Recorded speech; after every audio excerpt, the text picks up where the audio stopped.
Goeiemiddag. Vir almal welkom in ons kerkgebou. Vir die familie, en besonder dan ook namens ons gemeente, ons meegevoel ook met julle. Ons gaan baie vir julle bid, ons doen al reeds, en ons gaan nie ophou nie, ons gaan aanhou om vir julle te bid, dat julle ook sal ervaar hoe die Here vir julle ook troos, en hoe dat hy sy krag en sy genade ook vir julle gee.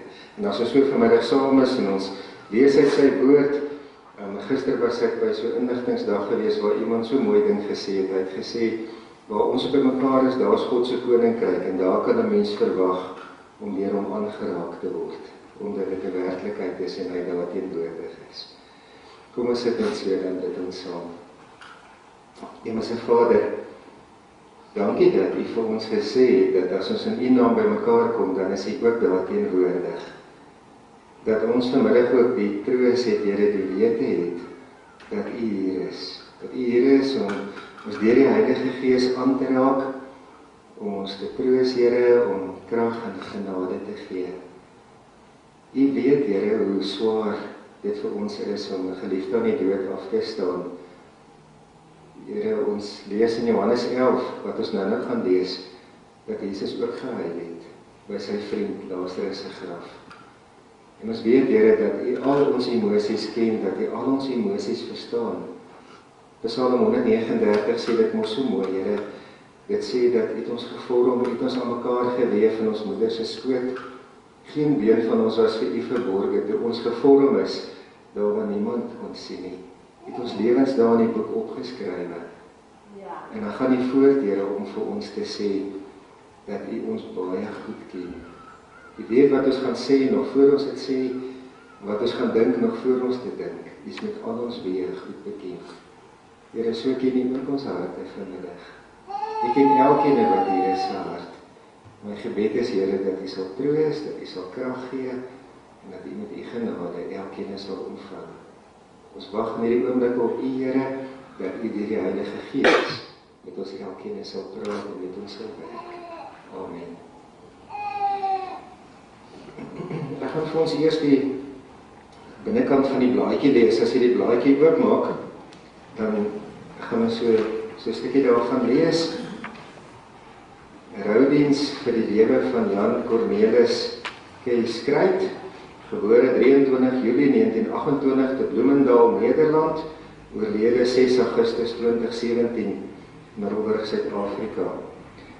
En dan as ons onder te kyk, Jan Cornelis Skryt is gebore, het opgegroei en is geskool in die Tweede Wêreldoorlog deurleef in Bloemendaal, Nederland. Hy was tydens sy militêre diens in Indonesië, het hom as ambagsman bekwam en is in 1958 met Mieke Geitenbeek getroud. In 1961 immigreer hulle na Suid-Afrika. Hy het 'n spoor van byna 30 jaar in Eskom getrap. Hy het 'n entoesiasme vir stoomtreine gehad, wat hy saam met sy kinders uitgeleef het. Hy het tot onlangs 'n reuse modeltrein hobby in die huis gehad. Ons geliefde eggenoot, vader, oupa Grootjie laat agter vir tannie Mieke 4 seuns, 10 kleinkinders en 3 agterkleinkinders. Ons gun U ewige rus.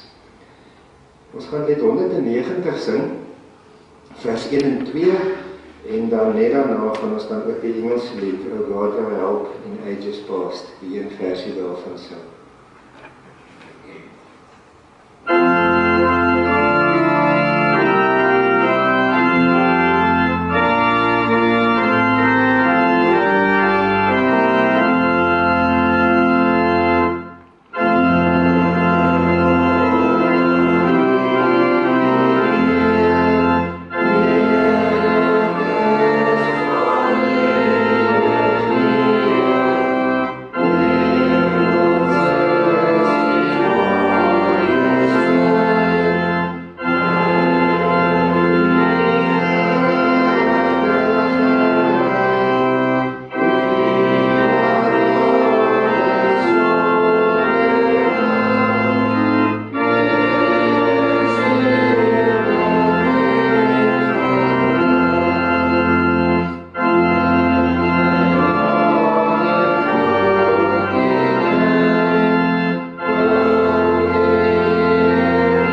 gedeelte lees uit Johannes hoofstuk 11,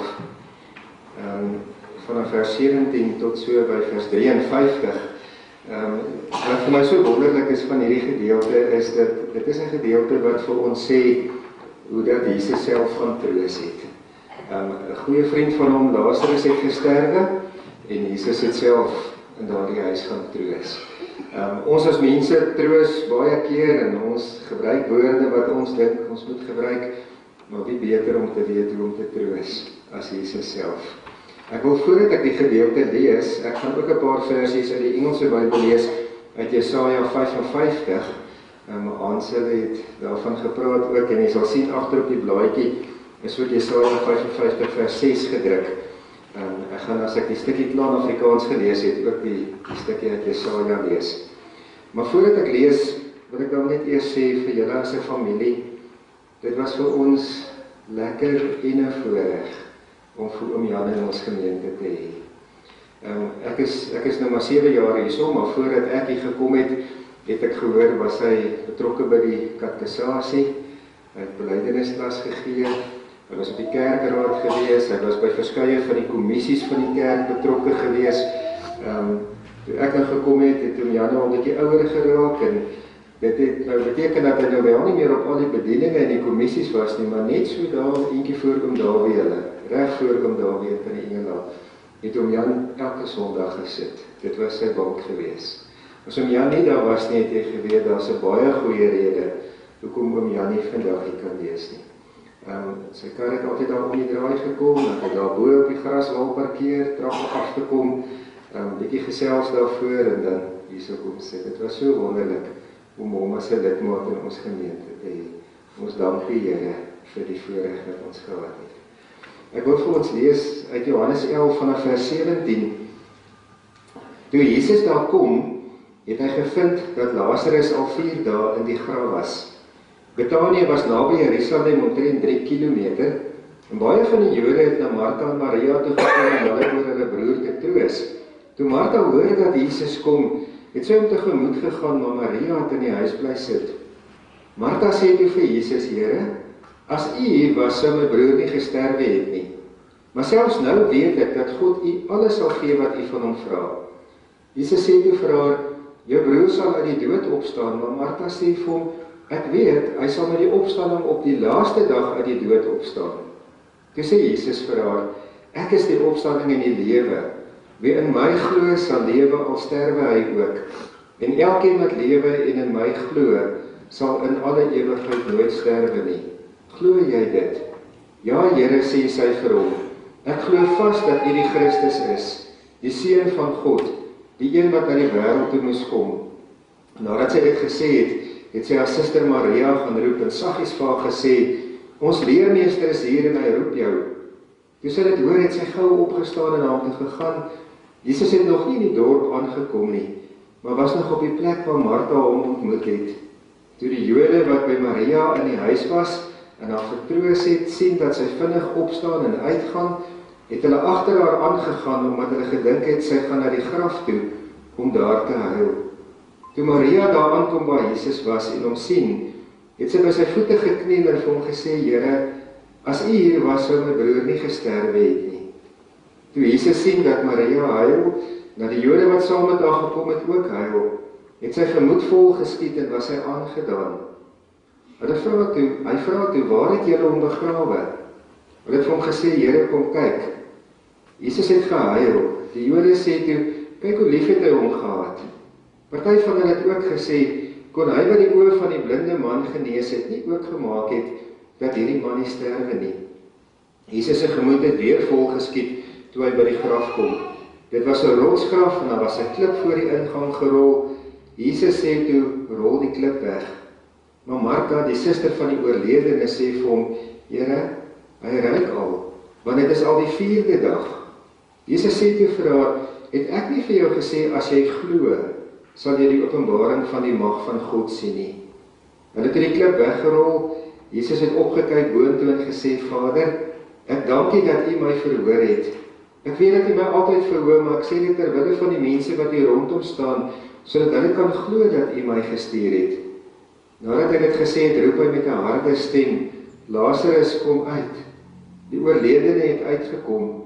Sy hande en sy voete was nog toegedraai met grafdoeke en sy gesig toegebind met 'n kopdoek. Jesus sê toe vir die mense, maak hom los dat hy kan huis toe gaan. Baie van die Jode wat na Maria toe gekom en gesien het wat Jesus gedoen het, het tot geloof in hom gekom. Maar party van hulle het na die Fariseërs toe gegaan en vir hulle vertel wat Jesus gedoen het. Die priesterhoofde en die Fariseërs het toe die Joodse raad in mekaar geroep en gesê, wat gaan ons doen? Hierdie man doen baie wondertekens. As ons hom so laat aangaan, sal al die mense in hom glo en dan kom verwoes die Romeine hierdie heilige plek en maak ons nasie tot niet. Een van hulle, 'n sekere Kajafas, wat daardie jaar hoofpriester was, het egter vir hulle gesê, julle verstaan niks en julle besef ook nie dat dit tot julle voordeel is dat een man vir die volk sterwe en nie die hele nasie verlore gaan nie. Dit het hy nie in sy eie gesê nie, maar omdat hy daardie jaar hoofpriester was, het hy geprofeteer dat Jesus vir die nasie sou sterwe. En hy sou nie net vir die nasie sterwe nie, maar ook om die kinders van God wat oor die hele aarde versprei is, tot een volk bymekaar te bring. Van daardie dag af was hulle vasbeslote om Jesus dood te maak. Daarom het Jesus nie meer in die openbaar onder die Jode rondgegaan nie, maar daarvandaan weggegaan na die streek naby die woestyn, na 'n dorp met die naam Efraim. Daar het hy met sy disippels 'n rukkie gebly. En dan gaan ek in die Engelse vertaling, gedeelte uit Jesaja 55. Come everyone who thirsts, come to the waters, and he who has no money, come buy and eat. Come buy wine and milk without money and without price. Why do you spend your money for that which is not bread, and your labor for that which does not satisfy? Listen diligently to me and eat what is good, and delight yourselves in rich food. Incline your ear and come to me. Hear that your soul may live, and I will make with you an everlasting covenant, my steadfast, sure love for David. Behold, I made him a witness to the peoples, a leader and commander for the peoples. Behold, you shall call a nation that you do not know, and a nation that did not know you shall run to you, because of the Lord your God and of the Holy One of Israel, for he has glorified you. Seek the Lord while he may be found. Call upon him while he is near. Let the wicked forsake his way, and the unrighteous man his thoughts. Let him return to the Lord, that he may have compassion on him, and to our God, for he will abundantly pardon. For my thoughts are not your thoughts, neither are your ways my ways, declares the Lord. For as the heavens are higher than the earth, so are my ways higher than your ways, and my thoughts than your thoughts. Tot sover uit Jesaja. Ek wil vanmôre of vanmiddag hierdie gedeelte in Johannes 11 gebruik om vanmiddag te getuig oor hoe wonderlik ons verlosser is, oor hoe groot sy liefde is, hoe groot sy genade is, en hoe groot voorreg dit is dat ons hom kan ken en dat ons aan hom kan behoort, soos wat hom Jan hom ook geken het en hom Jan aan hom behoort het. Ek weet ons het partykeer gaan nagmaal bedien by die huis, vir oom Jan en tannie Mieke. Annette het dit altyd vir ons gereël, Annette, en dan het ons soontoe gegaan en dan het ons nagmaal daar gaan bedien, en die liefde wat oom Jan en tannie Mieke vir die Here het so uitgestraal uit hulle lewens uit. As 'n mens met oom Jan oor sy verhouding met die Here gesels het so wonderlik daarvan getuig. Hy was iemand wat naby God geleef het. Kom ons kyk vanmiddag, hoe sê hierdie gedeelte oor ons wonderlike verlosser? Die groot gedagte wat ons hier in Johannes 11 kry, want daar's eintlik baie gedagtes wat ons hierin kry, is die groot gedagte dat Jesus ons ontsettend baie liefhet. Dat sy liefde vir ons, soos Psalm 136 sê, geen einde het nie, en dat ons eintlik nie woorde het om die liefde van God te kan beskryf nie. Dis groter as ons begrip. Dis eintlik groter ook as ons woordeskat. Die paar versies wat ons nie gelees het nie, daar lees ons ook van God se liefde. Martha en Maria laat weet vir Jesus, hulle sê vir hom, hy vir wie u lief het, hy siek. Met ander woorde, daar sê hulle klaar, Jesus het lief.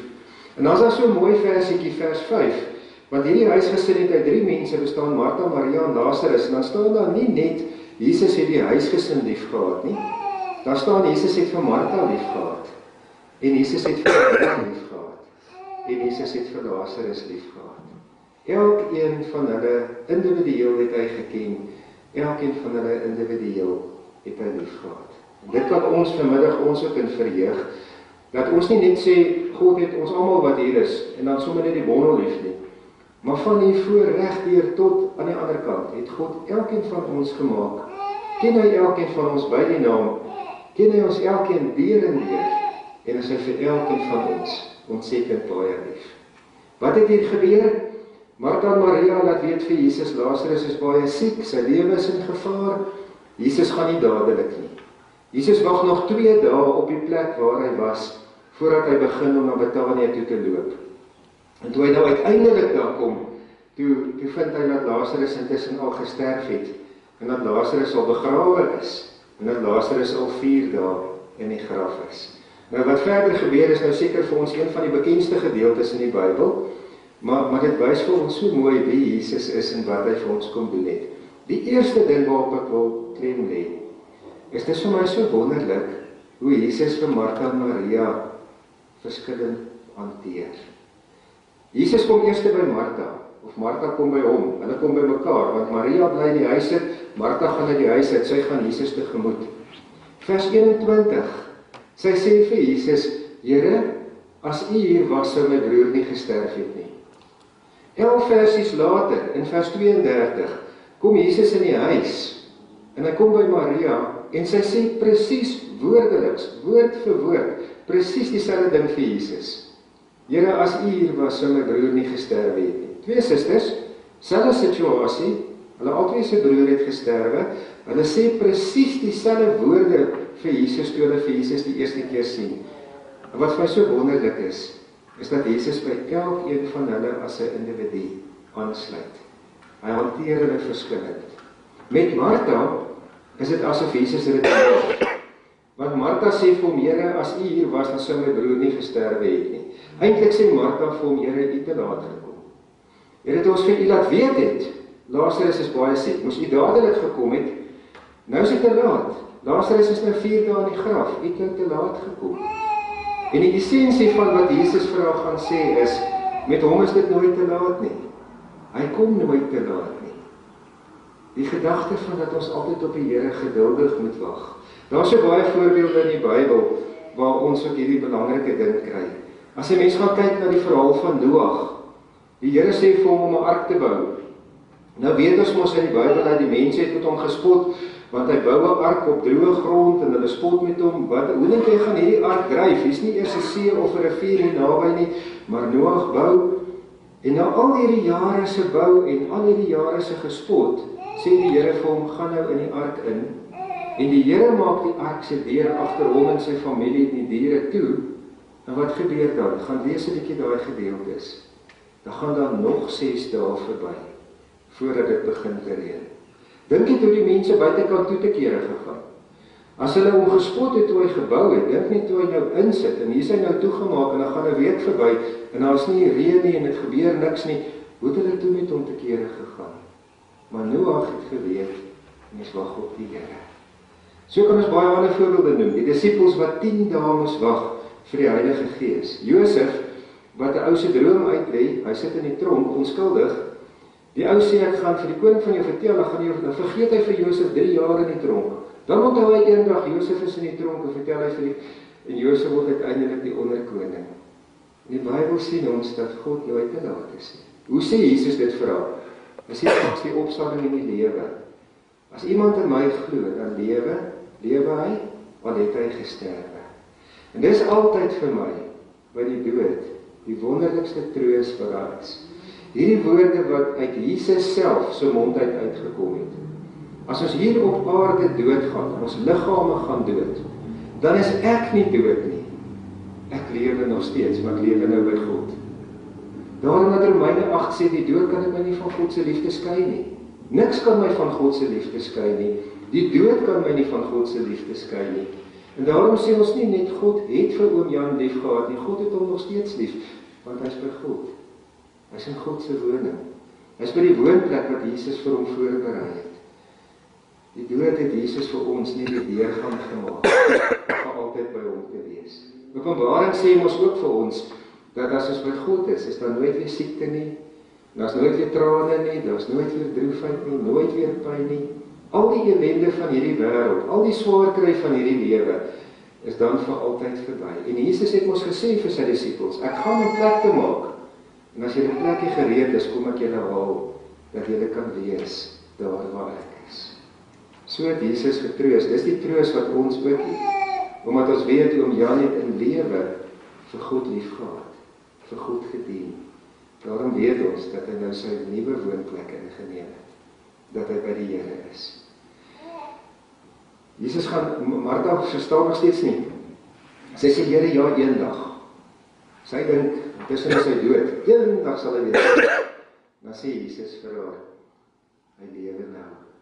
Daar's 'n redenasie. Dit is hoe Martha was, dis hoe Jesus haar troos. Wat gebeur toe Jesus by Maria kom? Jesus kom by haar en sy sê vir hom, Here, as U hier was, dan sou my broer nie gesterf het nie, en huil sy verder. En wat doen Jesus? Hy huil saam met haar. Nou net, by Martha was Jesus sterk. By Maria huil hy saam.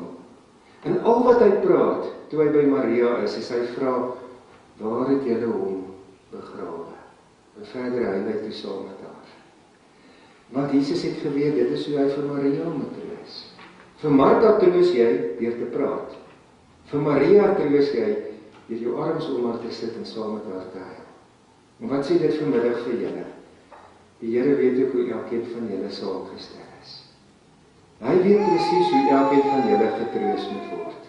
Hy weet presies hoe om vir elkeen van julle weer krag te gee om voort te gaan en die pad verder te stap. En hy sal dit vir julle gee. Een van die name van God in die Bybel is ons die naam Ek is. En agter dit kan jy baie dinge sit. Ek is die trooster, ek is die Here, ek is die verlosser. Wat jy ook al nodig het, God is dit. En nog baie meer. Vra daarom ook in gebed jou krag vir die Here. Hy weet hoe om jou te troos. Hy het geweet hoe om vir Martha te troos, om vir Maria te troos. Hy weet hoe om elkeen van julle ook te troos. Maar nog 'n ding wat vir my so mooi is, van hoe Jesus hulle verskillend hanteer, is dit wys ook Jesus se twee nature. Toe Jesus by Martha is, toe wys Jesus daarmee sy goddelike natuur.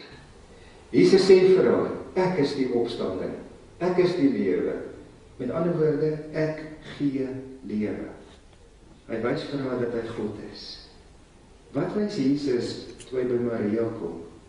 Hy wys dat hy waarlik mens geword het, dat hy saam kan huil. Maria was die een wat maar altyd by Jesus se voete gesit het, en sy het dit nou weer gedoen. En Jesus wys sy ware mensheid, deur saam te huil. Weet 'n baie mooi gedeeltjie vir my in die Bybel is Hebreërs 4, vers 14 tot 16, wat sê die hoëpriester wat ons het, is een wat medelee met ons kan hê. Hoekom? Want hy het self 'n mens geword. Hy het ook die emosies ervaar wat ons ervaar het. Hy weet hoeveel menslike gelukkigheid, hy was ook gelukkig. Hy weet hoeveel menslike hartseer, hy was ook hartseer. Hy weet hoeveel honger, hy weet hoeveel dors, hy weet hoeveel eensaamheid. Hy ken al die emosies wat ons as mense deurmaak, want hy het dit self deurgemaak. En is hierdie twee nature van Jesus wat ons so mooi maak. Want as God is hy sterk, maar hy is nie swak, maar hy is nie hard en koud nie. Hy het 'n sagtheid, maar hy is nie swak nie. Hy is heilig, maar ons kan tot hom nader. En dit is waar Jesaja 55 so mooi inkom, oor God se heiligheid. Weet jy wat is die agtergrond van Jesaja 55? Israel was in ballingskap. En hulle was daar omdat hulle ongehoorsaam was aan die Here, omdat hulle sonde gedoen het. En toe kom daar 'n verdeeldheid in die volk. Party mense sê, ons mag nooit gelukkig wees hier in Babel nie. As ons hier gelukkig gaan wees, is ons ontrou aan die Here, ons moet terug verlang Jerusalem toe, ons moet terug verlang Israel toe, ons sal nie gelukkig wees hier nie, en hulle het hulle liere in die bome opgehang, soos Psalm 137 sê. Van die ander Israeliete het gesê, wel ons is nou eenmaal hier, Ons kan net seker die beste daarvan maak. Ons kan goeie werke kry, ons kan ons huise bou, ons kan kinders kry en 'n gesin bou en 'n toekoms bou, ons kan net seker gelukkig wees hier. Nou is hierdie twee groepe in die volk Israel. Nou kom die Here en hy sê, daar gaan 'n kans kom om terug te gaan Israel toe. Nou voel die een groep, ons is die ouens wat moet teruggaan, want ons het aan die Here getrou gebly. Hierdie ander ouens verdien dit nie. Hulle het die Here vergeet hierdie 40 jaar in ballingskap. Net ons verdien dit. En nou kom die Here en hy sê deur Jesaja, sy genade is so groot, almal kry nog 'n kans. Ook die wat in die 40 jaar gesê het, maar kom ons wees gelukkig in Babel, kry ook nog 'n kans. En dit is hoekom die Here sê, my gedagtes is nie julle gedagtes nie. God is genadiger as 'n mens. God is liefdevoller as 'n mens. God gee vir almal nog 'n kans. En van daai kans het Jan gebruik gemaak. Hy het die Here gedien, hy het die Here geken. Hy het na die heilige God toe gegaan en sy lewe vir hom gegee. Waarom het Jesus mens geword? Ons het nou gekyk na sy godheid en sy mensheid. Daar is vir my nog 'n mooi ding in hierdie gedeelte. In vers 38 staan daar, dat toe Jesus by die graf kom, het sy gemoed vol geskiet. Eintlik word daar in die Griekse Bybel 'n Griekse woordjie gebruik. Die woordjie is embryomai. En daai woordjie beteken letterlik om te brul van woede, om baie kwaad te word. Nou sal die mens sê, nou hoe nou? Hier kom Jesus by Maria, hy huil. Hy sien die ander huil, hy huil saam. Hy kom by die graf, en eintlik sê die oorspronklike Griekse teks, toe brul hy van woede. Hoekom? Vir wie het Jesus kwaad geword by die graf? Nie vir die mense wat gestaan en huil het nie, want hy het nou saam met hulle gehuil. Wat het hier gebeur? Jesus het gesien hoe sonde mense stikkend maak. Hoe sonde in die wêreld mense seer maak. Want die dood het as gevolg van die sonde in die wêreld ingekom. En Jesus het gesien hoe gebroken is mense as gevolg van die gevolge van sonde. En dit is die gevolge van sonde dat Jesus kwaad geword het. Maar Jesus het nie net kwaad geword daaroor nie, hy was bereid om iets te kom doen daaraan. Want wat het Jesus kom doen? Hy het gekom dat hulle spykers in sy hande kan slaan, dat hy ons kan verlos daarvan, dat hy die almal daarvan vir ons weg kan vat, dat hy ons vry kan maak. Kyk weer vers 46 tot 50. Daar gebeur 'n geweldige ding in daai paar verse. Jesus staan nou hier by die graf van Lazarus. Die klip is nog voor die graf. Jesus het nou nog 'n keuse. Hy kan die klip laat wegrol en Lazarus opwek en hy gaan uitkom. Wat gebeur na Jesus te doen? Party van die mense het begin glo. En die ander? Die ander het na die Fariseërs toe gehardloop en gesê, weet julle wat het Jesus nou weer gedoen? Nou het hy 'n ou uit die dood uit opgewek. En wat sê die Fariseërs toe? 'n Vergadering. Ons moet dadelik 'n vergadering van die Joodse raad hou. En toe hulle by mekaar is, wat sê hulle? Ons kan nie hierdie man laat aangaan om hierdie dinge te doen nie. Almal gaan nader aan hom glo oor wat hy vandag gedoen het. Besluit ons vandag, Jesus moet sterf. Jesus moet doodgemaak word, want Jesus kan nie so aangaan nie. Het die Joodse raad besluit. Jesus het dit voor die tyd geweet. Jesus het geweet hoe hy by Lazarus se graf staan. As hy Lazarus laat uitkom, teken hy sy eie doodsvonnis. As hy gaan sê, Lazarus kom uit, en hy gaan vir die mense sê, rol die klip weg, en sy vriend leef, gaan dit maak dat hulle finaal besluit om hom dood te maak. En wat het Jesus gekies? Ons weet wat het hy gekies. Hy het gekies om self te sterf. Hy het gekies om Lazarus op te wek, en die pad te loop van die Joodse raad wat besluit, nou was dit genoeg, Jesus moet sterwe. En daarvoor het hy na hierdie wêreld gekom, om soos die koringkorrel te wees wat in die grond val, en wat sterwe, dat ons die oes kan wees, die vrug kan wees, dat ons die lewe kan kry. Daarom, toe Jesus die dag by die graf gestaan het hy nie in triomfantlikheid uitgeroep oor hierdie magsdaad wat hy gaan doen, om vir Lazarus lewendig te maak nie. Hy was ontsteld, en haar trane oor sy wange geloop, want hy het geweet wat dit hom gaan kos. En wat staan in die Bybel? Toe hulle Jesus so sien, het die mense gesê, kyk hoe lief het hy hom gehad. Weet jy, ons kan vanmiddag ook sê, Kyk hoe lief het die Here my. Kyk hoe lief het die Here vir oom Jan. Kyk wat het Jesus alles vir ons gedoen. Ons wonderlike koning en Here. Ek sou byvoorbeeld nou kon kom en by die doopvond kom staan en sigbaar vir u demonstreer hoe lief die Here ons het. Die Here het ook vir oom Jan die teken van die doop gegee.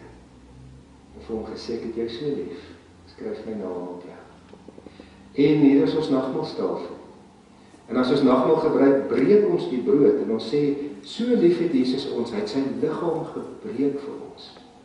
So lief het Jesus vir jou, so lief het hy vir oom Jan. En as ons die wyn vat, dan sê ons, kyk die beker, die wyn is die bloed van Jesus, kyk hoe lief het hy ons, hy het sy bloed vir ons laat vloei. Kyk hoe lief het Jesus vir oom Jan. Romeine 8, die dood het hom nie van God geskei nie. Hy is nou juist by hom. Hy sien hom in sy volle heerlikheid. 1 Johannes 3 sê, eendag dan sal ons vir God sien, soos hy werklik is. Wat 'n wonderlike troos om te weet, as ons so daarna kyk, dat oom Jan die tydelike, verganklike wêreld met swaar kry, siekte, pyn en leed kon agterlaat vir die ewige saligheid en heerlikheid. Mag die Here ook hierdie troos ook in julle harte bære. En elkeen van u onthou hoe lief Jesus jou het. Hy het sy lewe neergelê dat jy kan lewe. Amen. Ek gaan nou die gebed doen. Ek gaan nou eers geleentheid gee, net gekyk, Hendrik gaan jy eers die bedankings en dan Jan vir die hulde blyk.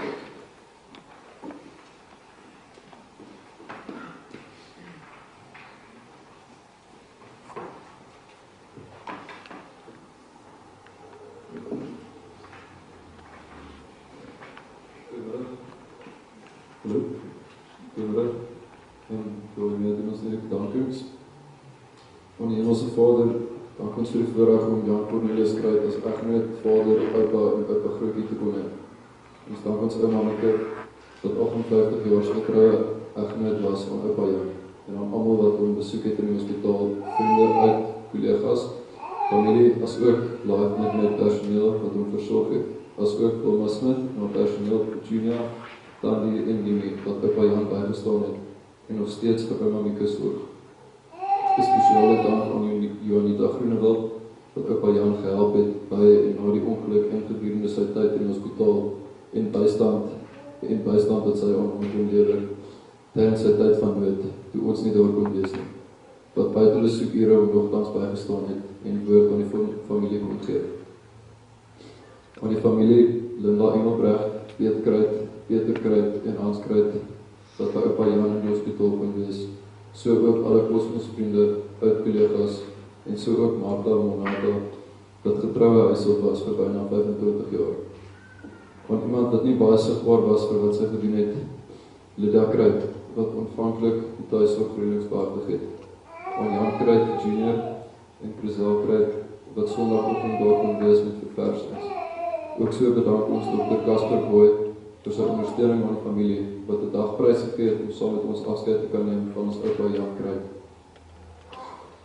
Ook so bedank ons Henk en Marius Kruit, wat altyd oupa en ouma kon bystaan, ten alle tye waar hom moontlik kon, en so ook Hans Kruit en Johanita Groenewald, wat oupa Jan kon bystaan voor sy afsterwe. Ons bedank so ook die gemeente vir die verversings, Tannie Toby die koster en Pieter die orrelis vir hom te vandag. Ons bedank Tannie Vina, wat ons bygestaan het met kos en vertroosting, so ook Tannie Merel en Omeni. Ons bedank so ook almal wat ons oorgestaan het met die bedankings. Die moeite word opreg gewaardeer.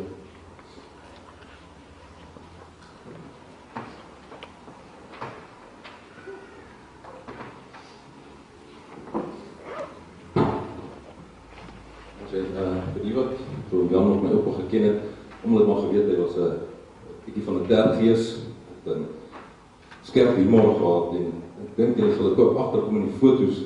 Daar's nie juist baie van hom. Want as hy nie self die foto's geneem het of 'n foto's van kleine geneem het nie, dan was hy besig om die gek te skeer en sy tong uitgesteek en maar vermaaklik gewees. En soos julle kan ook sien, al die treinfoto's, hy het 'n groot voorliefde daar gehad. En het my vertel, voordat hy in Suid-Afrika was, in Suid-Afrika gekom het, weet ook meeste van julle, was hy ook 'n treindrywer vir 'n gedeelte gewees in Nederland. En hy het destyds, het hy aansoek gedoen om 'n Rhodesia treindrywer te wees. En voordat hy ooit die aanstelling gekry het, het my ouma Groetjie die aanstelling onderskep en verbrand. En net soos wat sy nie wou gehad het, hy moet haar verlaat nie. Ons sê ons ook vandag moeilik tot ziens. Maar ons weet my oupa se trein is in die stasie en die bestemming is finaal. So ons groet tot wederziens. Dankie.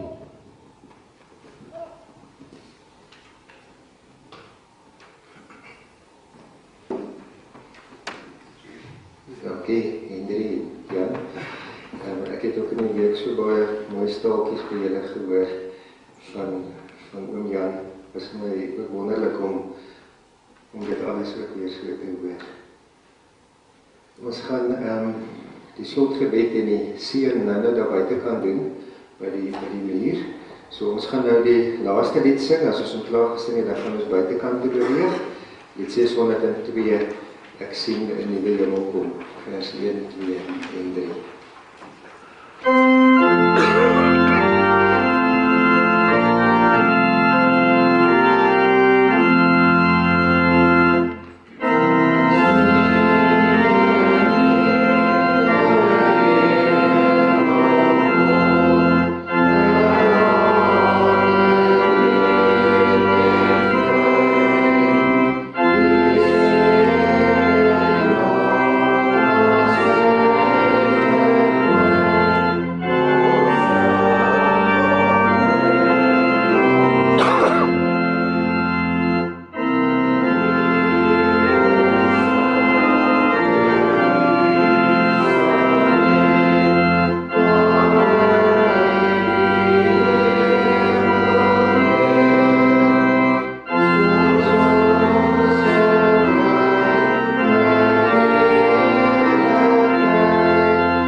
Ek sal vir ons die seën ook uitspreek na buitekant van ons klaar is.